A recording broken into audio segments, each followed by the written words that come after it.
In Queens, Vanita Nair shows us how a small group gets together each summer to pull off a big physical feat. Vanita, good morning. Good morning, Ben. When most people think about a marathon in New York, they of course think of the New York City Marathon, but the race that's going on right here, right now, makes that one look like a cakewalk. This is New York's lesser-known foot race. You won't find any celebrities, dignitaries, or high-profile politicians here. And that's just fine with the 14 runners who are pushing the limits of the human body as they circle this city block in Jamaica, Queens. This is the Self-Transcendence 3,100-mile race, the longest certified foot race in the world. Yes, you heard that right, 3,100 miles. It's the equivalent of running from New York all the way to Los Angeles and then going another 400 miles north to San Francisco just for kicks. The race was inspired by spiritual leader Sri Chinmoy, who believed long-distance running can help people overcome their preconceived limitations. This is the pair of shoes. It's not, I know it doesn't look like a pair, but they work.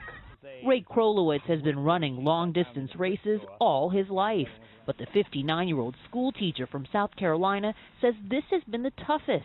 He is the only American competing this year. My students are going to say, "Coach, what'd you do this summer?" I'm going to say, "I ran around the block." And they're going to say, "Okay, and then what'd you do?" "I ran around the block." The runners hit the streets at 6 in the morning, circle the block about 100 times a day, and finish at midnight. They must average 60 miles a day to complete the race in time. The first runner finished this past Tuesday and averaged a whopping 70 miles a day. Race director Bipin Larkin says this is a spiritual experience.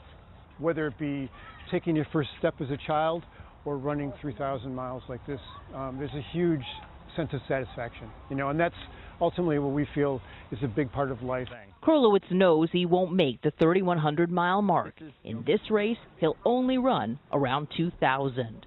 This is incredibly hard to do. These are some of the best endurance athletes on the planet.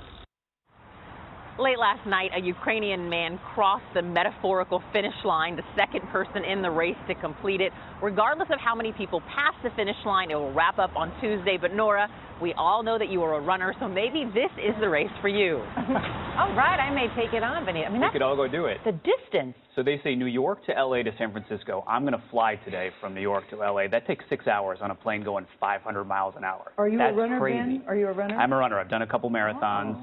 Nora could probably beat me. I saw her on the treadmill yesterday. No, she's good. She's good. I'll be there clapping.